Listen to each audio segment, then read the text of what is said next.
अस्सलाम वालेकुम। Myself Nausheen Virk. Welcome to my channel खौफनाक कहानियाँ। लिसनर्स, मैं आप सबको अपने चैनल पर वेलकम कहती हूँ एंड आई होप आप लोग सब खैर खैरियत से होंगे।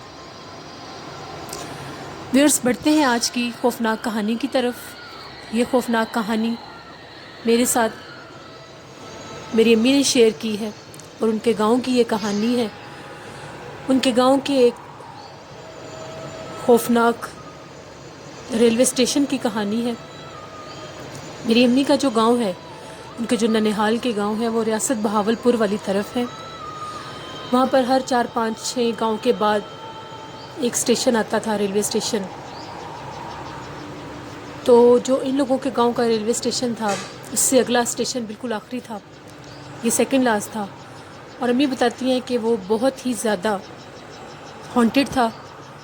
वहाँ पर रात के टाइम आफतें, चुड़ैलें, जिन्नात वाज़िया नज़र आते थे। इसलिए गांव के सब लोगों को ये ताकीद की जाती थी कि रात के टाइम कभी भी अकेले इस रेलवे स्टेशन की तरफ मत जाएं, क्योंकि उसके आगे बिल्कुल घना जंगल था और उस जंगल को क्रॉस करके फिर आगे इनका गांव आता था।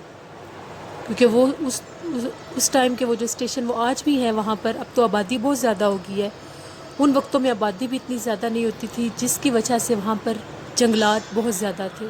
वीराने और जंगलात में वैसे भी गैर मरई मखलूक अपना बसेरा कर लेते हैं, क्योंकि वीराने और जंगलात ही इनका मस्कन होते हैं। मेरे कज़न कराची में होते हैं। वो अक्सर कराची से जब आते थे गांव, तो रात के टाइम ही आया करते थे। तो उनको स्पेशल ये कहा जाता था कि वो बेशक पिछले स्टेशन से उतर कर आगे गाड़ी लेकर आ जाया करें, कोई बस लेकर आ जाया करें, क्योंकि गांव के इलाकों में इजीली कन्वेंस नहीं मिलती, मगर इस स्टेशन पर मत आया करें। मगर वो इन बातों पर बिलीव ही नहीं करते थे। वो कहते थे ये सब बातें हैं, ऐसी चीज़ें आजकल के दौर में एग्जिस्ट नहीं करती। इसी तरह एक दफ़ा मेरे कज़न कराची से आ रहे थे, आधी रात का टाइम था। तो उन्होंने बताया कि मैंने इस स्टेशन पर उतरना है। हर स्टेशन पर गाड़ी 5-1 मिनट रुकती थी, फिर चली जाया करती थी। जंगलात में से वो रेलवे स्टेशन गुज़रते थे, इलाके बहुत सुनसान थे, इसलिए ज़्यादातर वहाँ पर गाड़ियाँ स्टे नहीं करती थीं। वो बताते हैं जैसे ही वो रेलवे स्टेशन पर उतरे तो बहुत सन्नाटा था, दूर दूर तक कोई इंसान नहीं था, ना ही कोई नज़र आ रहा था। इंसान तो क्या, उस टाइम उस रात कोई जानवर भी नज़र नहीं आ रहा था। गर्मियाँ थी शदीद, रात का टाइम था। मोस्टली गांव के लोग बाहर रात के टाइम सो जाया करते हैं, लेकिन गांव तो अभी स्टेशन से आगे था, तकरीबन 10-15 मिनट चल कर जाना पड़ता था, तब आगे से गांव शुरू होता था। अभी वो बताते हैं मैं गाड़ी से उतर के स्टेशन की तरफ से जा ही रहा था। थोड़ी दूर आगे जाने के बाद जब मैंने पटरी क्रॉस की तो आगे इलाका जो शुरू हो जाता था, नहर थी, नहर के आगे एक बड़ा जंगल सा था, उस जंगल से आगे फिर इन लोगों का गांव था। अभी वो कहते हैं मैं नहर की तरफ बढ़ने ही लगा हूँ, ऊपर से चढ़ के जाना था, तो मुझे किसी बूढ़ी औरत के ना रोने की आवाज़ें आने लग गई। मैं बड़ा परेशान हुआ, इतनी रात का टाइम, इस टाइम ये बूढ़ी औरत कौन है और किस लिए रो रही है, वो भी अकेली बैठी हुई। क्या देखते हैं, नहर की थोड़ा सा आगे जाकर एक जगह बनी हुई थी बैठने की, वहाँ पर वो औरत बैठी हुई है और रो रही है। ये उसकी आवाज़ सुन के मुतवज्जो हुए हैं। अंधेरा बहुत ज़्यादा था, तो इन्होंने कहा है कि कौन हो तुम। उसने आगे से जवाब दिया मेरी मदद करो। बूढ़ी माई थी वो।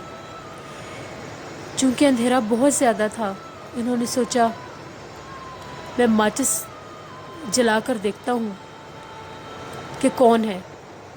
कहते हैं जैसे ही मैंने मैच स्टिक निकाली, उसको जलाया और रोशनी करके देखना चाहा, तो उस एक बूढ़ी औरत के बजाय वहाँ पर 15 से 20 उसी हुलिये की बूढ़ी औरतें साथ बैठी हुई थी। कहते हैं जब मैंने ये नज़ारा देखा, मेरी तो चीखें निकल गई। मैंने उल्टे कदमों भागना शुरू कर दिया। میں نہیں دیکھ رہا تھا میں کس طرف بھاگ رہا ہوں، کس طرف جا رہا ہوں، آگے کیا ہے کیا نہیں۔ میں اتنا بھاگا اتنا بھاگا اتنا بھاگا، وہ آفتیں چڑیلیں میرے پیچھے لگ گئیں، وہ گھوڑوں کی طرح بھاگ رہی تھیں، ان کی چیخوں کی آوازیں اتنی خوفناک تھیں کہ میں بتا نہیں سکتا۔ میں دل میں یہی سوچ رہا تھا کہ بس ہو سکتا ہے آج میں نہ بچوں، کیونکہ یہ تو میرے پیچھے لگ گئی اور دور دور تک مجھے بچانے والا کوئی بھی نہیں ہے۔ وہ اتنا تیز بھاگے، بھاگتے بھاگتے بھاگتے اس اسٹیشن سے دور نکل آئے اور کسی اور گاؤں کی طرف بھاگ پڑے۔ خوف کا عالم ان پر طاری تھا اور وہ مسلسل بھاگتے جا رہے تھے۔ تھوڑی دور جب ان کی چیخوں کی آوازیں سنی، پیچھے سے آفتوں کی چیخوں کی آواز اور آگے سے ان کی چیخوں کی آوازیں سن کر ڈیرے پر سوئے لوگ جاگ گئے اور انہوں نے دیکھا کہ پتہ نہیں کوئی انسان بری طرح چیخ رہا ہے، اس کے ساتھ کیا مسئلہ بنا ہے۔ انہوں نے بھی دور سے آوازیں دینا شروع کر دی کہ ہم لوگ آ رہے ہیں۔ گاؤں کا کلچر ہوتا ہے کہ لوگ رات کے ٹائم کسی ایک مخصوص جگہ پر تھوڑی سی آگ جلا کے رکھ دیتے ہیں روشنی کے لیے، اور سردیوں میں اس آگ سے گرمائش لی جاتی ہے۔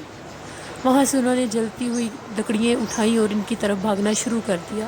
اب ادھر سے یہ بھاگ رہے تھے میرے کزن، ادھر سے وہ لوگ ان کی مدد کے لیے بھاگ رہے تھے، پیچھے ان کے وہ چڑیلیں اور آفتیں لگی ہوئی تھیں، وہ اسٹل ان کے پیچھے بھاگ رہی تھیں، چیخ رہی تھیں، رو رہی تھیں اور یہ کہہ رہی تھیں کہ ہم تمہیں نہیں چھوڑیں گے۔ اتنے میں جب آگے انہوں نے لوگوں کو دیکھا تو ان لوگوں کے ہاتھوں میں وہ آگ کی لکڑیاں جل رہی تھیں، وہ چڑیلیں آفتیں وہیں پیچھے رک گئیں اور اتنا اونچا اونچا وہ رو رہی تھی، اتنا شور تھا کہ کچھ سمجھ نہیں آ رہی تھی کیا ہو گیا۔ میرے کزن کو ان لوگوں نے پکڑا، اپنے ڈیرے پر لے کر کے انہوں نے پوچھا کون ہو تم اور اس وقت یہاں پر کیا کرے۔ انہوں نے اپنی ساری داستان بتائی کہ میرا فلاں گاؤں ہے، میں نے ادھر جانا تھا، میں اس اسٹیشن پر اترا تھا، یہ میرے ساتھ حادثہ ہوا ہے، میں نے کسی کو روتے دیکھا، جب میں اس کی طرف بڑھا تو اس جیسی کئی اور بیٹھی ہوں۔ ان لوگوں نے بتایا کہ ہم لوگوں نے سختی سے منع کیا ہوا ہے کہ اس اسٹیشن کے اوپر کوئی بھی نہ آیا کرے، یہ اسٹیشن بہت ہی زیادہ خوفناک ہے، تم نے بہت زیادہ غلطی کی یہاں پر اتر کر۔ یہ چڑیلیں آفتیں کسی انسان کو نہیں چھوڑتی، تمہاری بہت اچھی قسمت تھی جو تم ان سے بچ گئے ہو۔ پھر صبح ہوئی اور وہ اپنے گاؤں واپس گئے، انہوں نے گھر جا کر یہ ساری بات بتائی، ان کو بہت سب بخار ہو گیا، پھر ان کا بھی یقین ان چیزوں پر بن گیا، اور وہ کہتے ہیں آج بھی جب وہ رات میں یاد کرتا ہوں تو میں خوف زدہ ہو جاتا ہوں۔ وہ بہت ہی خوفناک آوازیں تھیں اور جس طرح سے میں بھاگ رہا تھا میں بہت ڈر گیا تھا۔ ویورز، جو لوگ میرے چینل پر نئے ہیں میرے چینل کو ضرور سبسکرائب کریں، ڈو سپورٹ می، مجھے آپ لوگوں کی فیڈ بیک کی ضرورت ہے، زیادہ سے زیادہ میرے چینل پر کومنٹ کریں، میری کہانیوں کو شیئر کریں۔ انشاءاللہ نیکسٹ کسی اور ویڈیو میں آپ لوگوں کے ساتھ ملاقات ہوگی۔ Thank you for watching, Allah نگہبان۔